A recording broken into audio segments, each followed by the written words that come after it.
जय भोलेनाथ की रुद्र संहिता सती खंड 22वां अध्याय। सती और शिव का विहार वर्णन।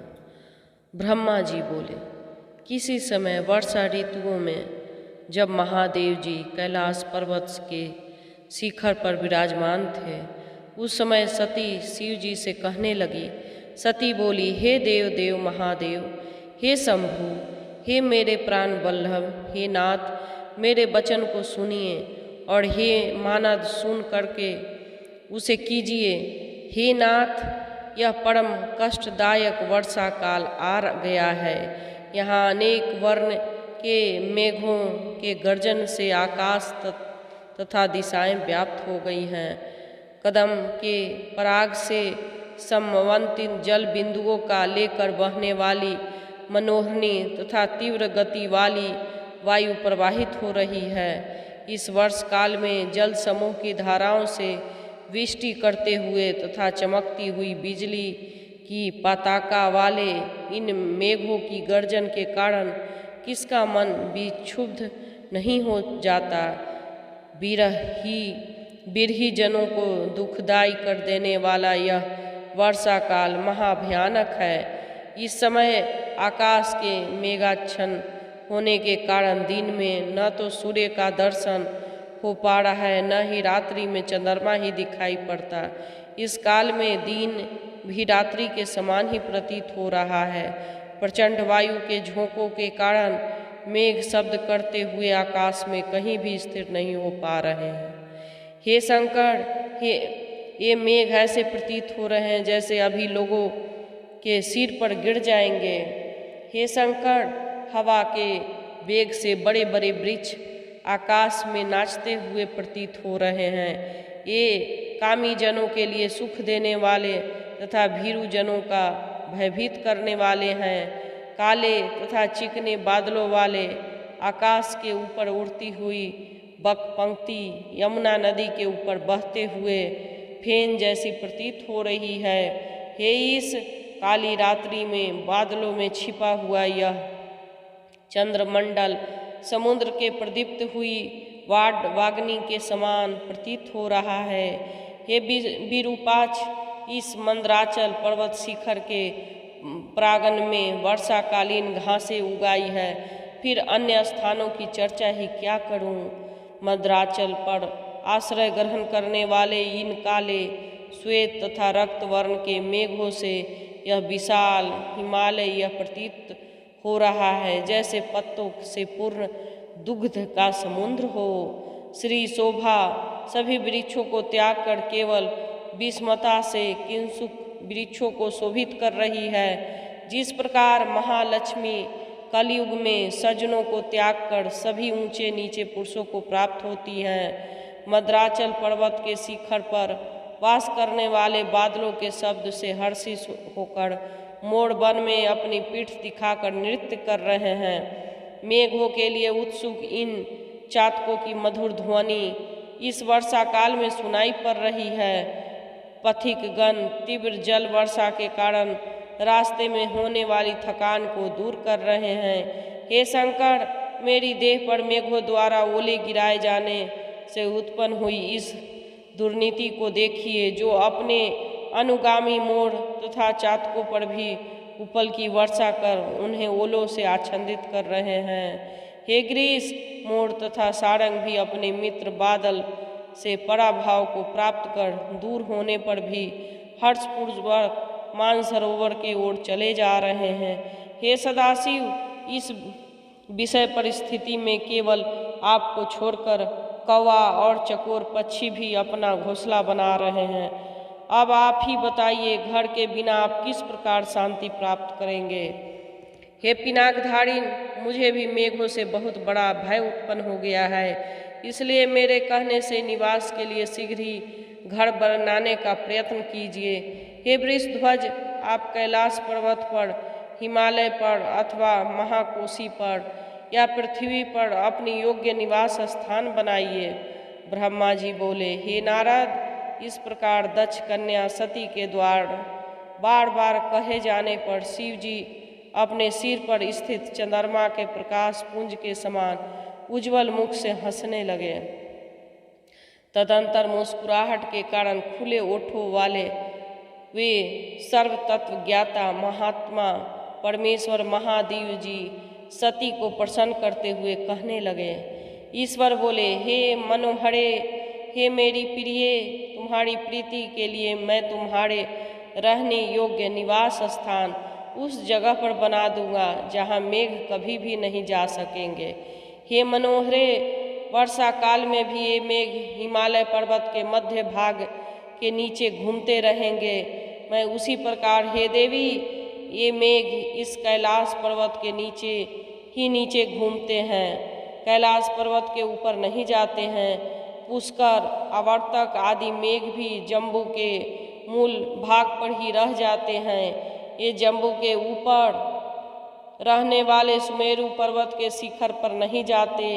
हे प्रिय, इन वर्णित पर्वतों से जिस पर्वत पर तुम्हारी निवास करने की इच्छा हो, उस पर्वत को शीघ्र ही बताओ। इस हिमालय पर्वत पर निवास करने से स्वच्छंद विहार करने वाली स्वर्ण के सदृश पंख वाले ये अनिल नामक पक्षी समूह ऊंचे ऊंचे मधुर शब्दों से तुम्हारे कौतुक केली ग्रीडा का गान करेंगे।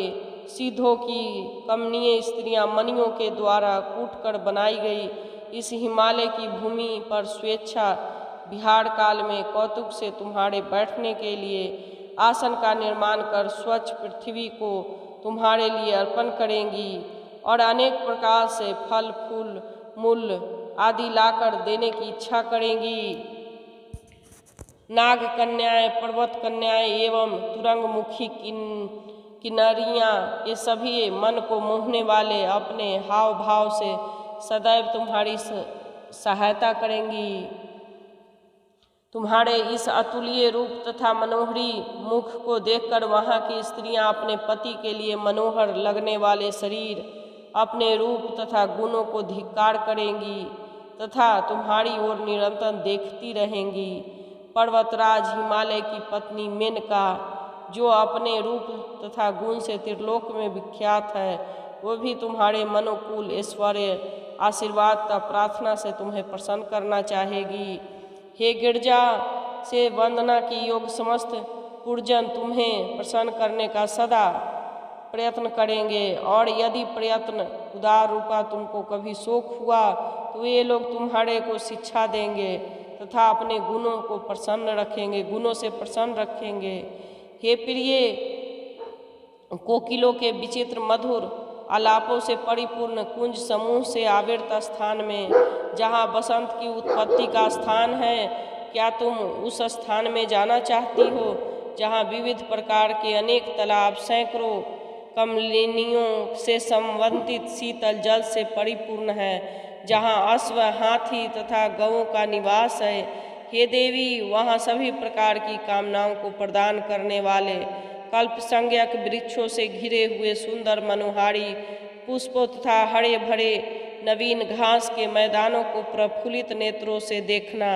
ये महाभागे, इस प्रकार के उस हिमालय पर हिंसक जंतुगण भी शांतिपूर्वक निवास करते हैं। वह अनेक प्रकार के मृग गणों से युक्त वहाँ पर स्थित देवालय में मुनियों तथा यतियों का निवास है। उस पर्वत के शिखर स्फटिक, स्वर्ण एवं चांदी से व्याप्त है। वह मान शादी सरोवरों से चारों ओर से सुशोभित है। वह स्वर्ण से बने हुए रत्नों के दंड वाले अधखिले कमलों से व्याप्त हैं। शिशुमाड़ एवं असंख्य कच्छप एवं मकरों से वह मानसरोवर परिव्याप्त है।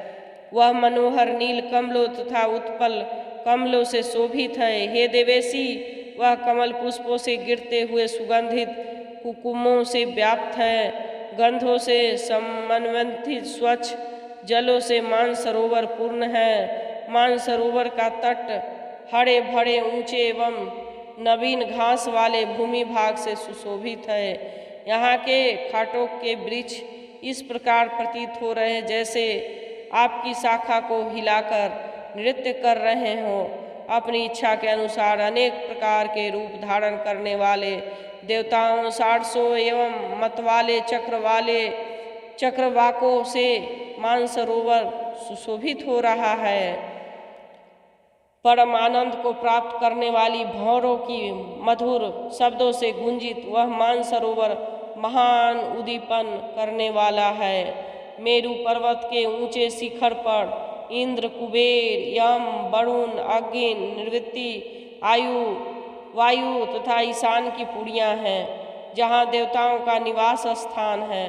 रंभा, शची एवं मेनकादि अप्सराओं का वह मेरु शिखर सुशोभित है।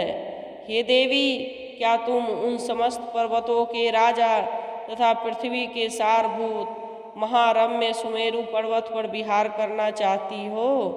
वहाँ निवास करने से सखियों एवं अप्सराओं सहित सची देवी तुम्हारी उचित सहायता करेंगी, अथवा तुम मेरे आश्रयभूत कैलाश पर, जो पर्वतेंद्र के नाम से विख्यात है, उस पर निवास करना चाहती हो, जहाँ पर कुबेर की अलकापुरी है, जहाँ गंगा की जलधारा बह रही है, जो स्वयं पूर्ण चंद्र के समान समुज्ज्वल है, और जिस कैलाश की कंदराओं तथा शिखरों पर ब्रह्म कन्याएं मनोहर गान करती हैं। यह कैलाश अनेक प्रकार के मृगगणों के समूहों से युक्त सैकड़ों कमलों से परिपूर्ण एवं सुमेरु पर्वत की अपेक्षा समस्त गुणों से युक्त तथा सुंदर है। हे देवी, इन स्थानों में जहाँ कहीं भी तुम्हारी रहने की इच्छा हो, इस स्थान में शीघ्र मुझे बताओ, मैं वहाँ पर तुम्हें निवास स्थान का निर्माण करूँगा। ब्रह्मा जी बोले। शंकर के इस प्रकार कहने पर सती देवी अपना निवास भूत स्थान का लक्षण इस प्रकार कहने लगे। सती बोली, हे देव, मैं आपके साथ इस पर्वतराज हिमालय पर ही निवास करना चाहती हूँ। आप इसी पर्वत पर शीघ्रतापूर्वक निवास स्थान का निर्माण करिए। ब्रह्मा जी बोले। सती द्वारा इस प्रकार कहे जाने पर शंकर जी अत्यधिक मोहित हो गए और सती के साथ लेकर हिमालय पर्वत के ऊंचे शिखर पर चले गए। सिद्धागनों से युक्त पक्षियों से सर्वथा आगम्य अनेक छोटी छोटी बावलियों से युक्त विचित्र कमलों से चित्रित प्रातःकालीन सूर्य के समान सुशोभित उस शिखर पर शिवजी सती देवी के साथ चले गए। वह स्फटिक मणि के समान समुज्ज्वल हरे भरे वृक्षों से तथा घासों से परिपूर्ण विचित्र पुष्पों वाली बावलियों से युक्त था। उस शिखर के वृक्षों की शाखाओं का अग्रभाग विकसित पुष्पों से शोभित था। भौरे गुंजार कर रहे थे। वह नील एवं अनेक वर्ण के कमलों से परिव्याप्त था। चक्रवाक, कदम, हंस, शुक, सारस और नीली गर्जन वाले कौच पक्षियों शब्द से वह शिखर शब्दमान हो रहा था। यह शिखर उस शिखर पर पुष्कोकिल मनोहर शब्द कर रहे हैं। वे अनेक प्रकार के गणों, किन्नरियों, सिद्धों, अप्सराओं तथा गुहों से सेवित था। विद्याधारी देवियां तथा किन्नरियां वहाँ विहार कर रही थी तथा पर्वतीय स्त्रियां एवं कन्याओं से वह युक्त था। बीना, सितार, मृदंग एवं पटह के वाद्य यंत्रों पर नृत्य एवं कौतुक करती हुई अप्सराओं के समूह से वह शिखर शोभित हो रहा था। देविकाओं, दीर्घिकाओं, खिले हुए तथा सुगंधित पुष्प और निकुंजों से वह शोभामान हो रहा था। इस प्रकार की शोभा से युक्त पर्वतराज हिमालय शिखर पर शंकर जी सती देवी के साथ बहुत काल तक रमन करते रहे। महादेव जी उस स्वर्ग की समान दिव्य स्थान में सती के साथ देवताओं के वर्ष गणनानुसार 10,000 वर्ष तक प्रसन्नतापूर्वक विहार करते रहे।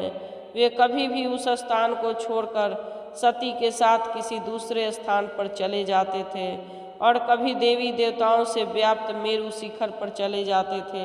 इस पृथ्वी तल में अनेक प्रकार के द्वीपों से विद्वान एवं वनों में जाकर पुनः वहां आकर सती के साथ रमन करने लगते थे। शिवजी का मन यज्ञ और ब्रह्म तथा समाधि में नहीं लगता था। वे वे दिन रात मन में सती के प्रीति होने से वे शंभु दिन रात मन में सती में ही प्रीति करते रहते थे। इसी प्रकार सती भी निरंतर महादेव जी के मुख का अवलोकन करती रहती थी और शिव जी भी सती के मुख ही देखते रहते थे। इस प्रकार वे शिव तथा सती परस्पर के संयोग से स्नेह रूपी जल द्वारा अनुराग रूपी वृक्ष को सिंचित कर बढ़ाने लगे। जय भोलेनाथ की। रुद्र संहिता सती खंड